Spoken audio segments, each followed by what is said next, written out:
Damri, legenda transportasi Indonesia dari dulu sampai sekarang. Halo semuanya, kembali lagi di sini. Kali ini kita bakal bahas satu ikan besar, satu kebanggaan bangsa yang sudah jadi teman perjalanan rakyat Indonesia puluhan tahun lamanya.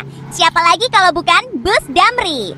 Pasti kalian sering lihat, sering naikin, atau bahkan punya kenangan sendiri sama bus ini. Tapi tanyanya, tahu nggak sih kalian sebenarnya Damri itu lahir dari kapan? Siapa pemilik aslinya? Sampai mana saja kaki rodanya melintas di Nusantara? Dan apa rahasia ketangguhannya sampai sekarang? Tenang aja, hari ini kita bedah semuanya secara lengkap, mendetail, dan pasti sesuai fakta. Biar nggak ada lagi yang salah paham. Yuk kita mulai. Asal-usul dari masa perang sampai jadi kebanggaan negara. Sejarah Damri itu ternyata sudah berumur sangat tua, bro. Cikal bakalnya sudah ada jauh sebelum Indonesia merdeka. Tepatnya di tahun 1943, saat masa pendudukan Jepang. Waktu itu dibentuk dua badan pengangkutan, satu khusus angkut penumpang, satu lagi khusus angkut barang. Nah, setelah kita merdeka, tepatnya pada tanggal 25 November tahun 1946, pemerintah Republik Indonesia resmi menggabungkan kedua badan itu jadi satu perusahaan angkutan nasional dengan nama panjangnya DJ Awatan Angkoetan Motor Republik Indonesia, disingkat Damri. Ini tanggal lahir resminya ya. Perkembangannya terus berlanjut. Tahun 1961 berubah bentuk jadi perusahaan negara Damri. Tahun 1984 beralih status jadi perusahaan umum Damri. Bentuknya tetap sampai sekarang. Dan di tahun 2023 Damri makin besar lagi setelah resmi bergabung dengan Perum PPD. Jadi jangkauan dan armadanya makin luas dan banyak. Dari awal berdiri misinya cuma satu, melayani seluruh rakyat Indonesia tanpa terkecuali. Siapa pemiliknya? Jawaban tepat dan jelas. Ini poin yang sering banget disalahartikan, jadi dengerin baik-baik ya. Damri adalah badan usaha milik negara. Artinya seluruh modal, seluruh aset, dan seluruh kepemilikannya 100% milik pemerintah Republik Indonesia.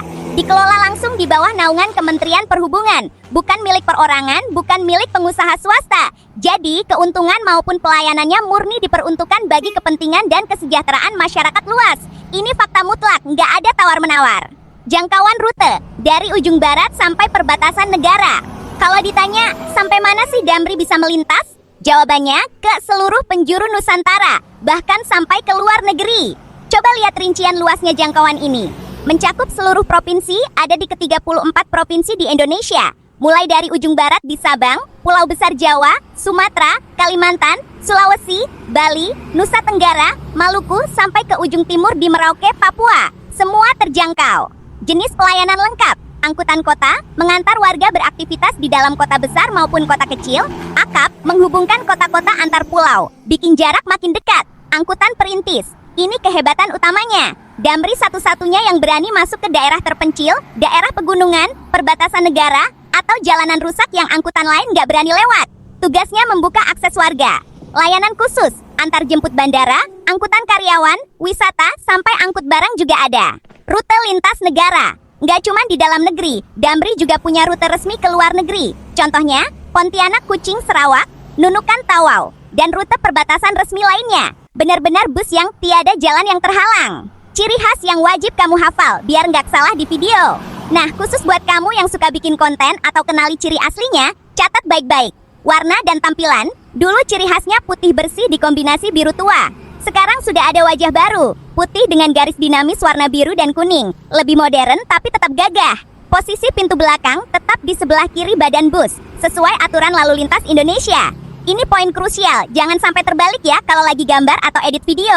Karakter mesin, mesin besar bertenaga besar. Suara knalpotnya berat, berkarakter. Asap tipis hitamnya wajar banget kalau sedang menanjak atau membawa beban berat. Suspensinya didesain empuk dan lentur. Jadi meski jalan bergelombang, bus tetap melaju stabil, gagah, dan aman. Penutup. Kata-kata penutup yang mengena dan menggajak. Nah teman-teman, itulah sejarah panjang, kepemilikan jelas, serta luasnya jangkauan dari bus Damri, si legenda transportasi kita. Lebih dari sekedar kendaraan, Damri itu saksi sejarah perjalanan bangsa ini maju dari masa ke masa. Sekarang giliran kalian. Pasti punya cerita seru, pengalaman lucu, kejadian tak terlupakan, atau fakta unik lain soal bus Damri kan? Entah itu saat naik di tanjakan curam, ketemu supir yang ramah, atau hal unik lainnya. Tolong ceritakan semuanya di kolom komentar di bawah ya. Kita kumpulin cerita seru bareng-bareng di sini. Dan kalau kalian suka konten edukasi, sejarah, dan pengetahuan transportasi yang jelas, lengkap dan pasti benar kayak gini? Tolong banget dukung kami dengan cara tekan tombol like kalau kamu suka, komentar pendapat atau ceritamu, dan share, bagikan video ini ke teman-temanmu, biar makin banyak yang tahu sejarah kebanggaan kita ini. Setiap dukungan kalian, setiap satu like dan share, itu jadi semangat besar buat kami terus bikin konten bermanfaat dan berkualitas. Terima kasih banyak, sampai jumpa lagi di pembahasan seru berikutnya. Tetap aman di jalan, salam damai, dan salam Damri.